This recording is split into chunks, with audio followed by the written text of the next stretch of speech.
Having me hike with him up Goat Hill.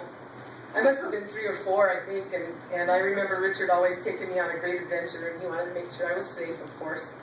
One time we were hiking down, and I fell and landed on the only stump in the road. And he laughed and laughed and told me what a klutz I was. But we always had such a great time. I remember he loved to take his telescope to the mountains, and we'd take a picnic and watch the stars for hours. Holidays with Richard were always amazing. He had to have the biggest and best of everything. He was always so excited and animated. Like for Christmas, he was an incredible chef, and he always made exotic meals like paella and sangria one year, and homemade Chinese food the next, and homemade Lebanese food the next. I think that he and Aunt Selma got a big kick out of cooking together, and they planned these events for months ahead of time. Like on the 4th of July, Richard always got Roman candles that shot high. They shot highest of any, because he said Aunt Selma liked them the most.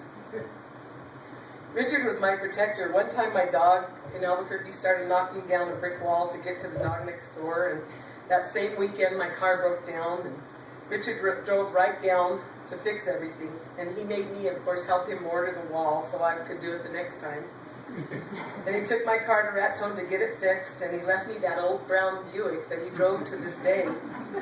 The funny thing that he used to tease me about with that is I had developed a course in APS called Money, Success, and Power. And he just got such a big kick out of it that I had to drive up to my school in that brown Buick. You know, you all know that Richard was such a lover of animals. His dogs were his children, and like when one passed on, he wouldn't talk to us for weeks because he was in such a state of mourning. He also loved wolves. I remember one time he called me ranting and raving passionately about the government killing wolves, I think in Wyoming, because they were killing livestock. And he started a grand campaign against this movement, and he funneled a lot of his money toward that at the time to save the wolves. When I think of a few words to describe Richard, I think of the words eccentric, intelligent, honorable, and noble. And the word eccentric talks about deviating from the usual norm, and Richard always did that. He was a world traveler, and on one of his adventures was on a university campus boat that stopped in many ports around the world. And when I remember him being eccentric, he talked to me, I think it was around 1968, and he had traveled to Paris, which was one of his favorite places. And he told me about a meal that he ate that cost $1,000 in 1968. My dad was so mad about that, and Richard, he just said, well, it was a great adventure, I don't regret a dime of it. Also, when I was about 7, he took me to the Plaza supermarket, and he bought me some chocolate-covered ants for about $4 a can back in 68, 69. And my dad made him return that, and again, we were both disappointed, but he loved exotic things and events. Richard was probably the smartest person I ever met, as everybody probably thinks. I don't know if you read the tribute to him that was written by Thaler Wright on the library website, but she talked about Raton Library being the first in the state to have the internet because of Richard. I remember one time he was talking to me about a little prototype he had made of a machine that disintegrated trash, and he was thrilled he got it to work, and then he just put it by the wayside. A few years later, my son went on a field trip to Sandia Labs, and he told me about this machine that he had gone to see, and it was called the Z machine that scientists had worked on for years, and yes, it disintegrated trash. I think of the word honor because Richard loved our aunts so much and honored them continually.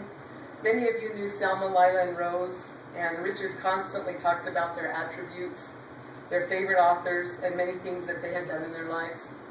I remember going up to a Raton one time to help him tile his back room, and I started to throw this blue cardboard box away. And he asked me not to because it was Selma's. It was a cardboard box. Do you know to this day Richard's phone number is still listed under Aunt Selma's name? Richard was extremely sentimental, and everything he had reminded him of the fun days with the aunts. He would constantly refer to life activities by reminding me what the aunts would say. Like with Selma, he'd tell me about her philosophy on life and working with people. And any historical events, of course, he would refer to Lila. This past April 1st, Richard called me to remind me that it was our mom's birthday and Selma's birthday. They shared April 1st. And he wanted to make sure that I knew Selma was 100 this year. I think of Richard when I think of the word nobility because he always acted with such class, and he made us do the same.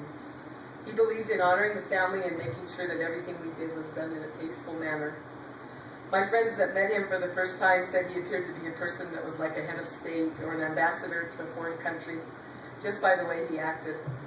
Another friend said he had that thing about him, where he was sitting, that was the place to be.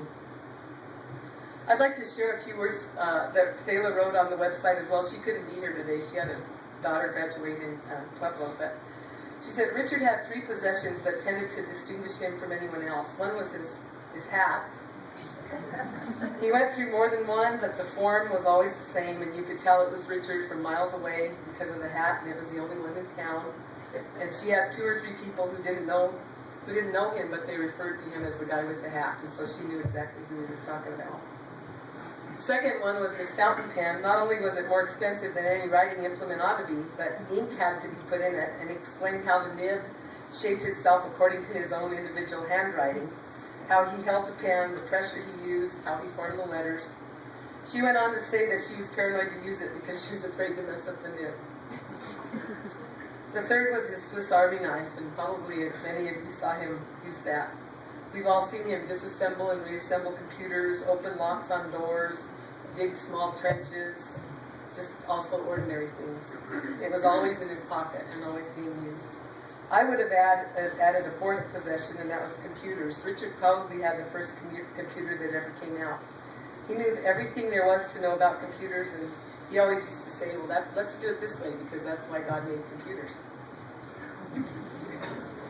General George S. Patton stated, "It is foolish and wrong to mourn the man who died. Rather, we should thank God that such a man has lived." And even a wiser person, Gail's 5-year-old grandson and Michelle's son, Braden, he said, "Don't be sad. He's with his mommy now in heaven, and he's very happy." Richard, our lives will never be the same without you. I will miss you every minute, and I'm devastated that you're gone. I know that you're at peace with our mom and dad and the aunts you so loved. I'll see you again someday, and when I do, I'm going to scold you for breaking your promise to me that you would take me to Scotland and Ireland after my transplant. But then I will hug you tight, and I will say I love you, and I will be so glad to see you.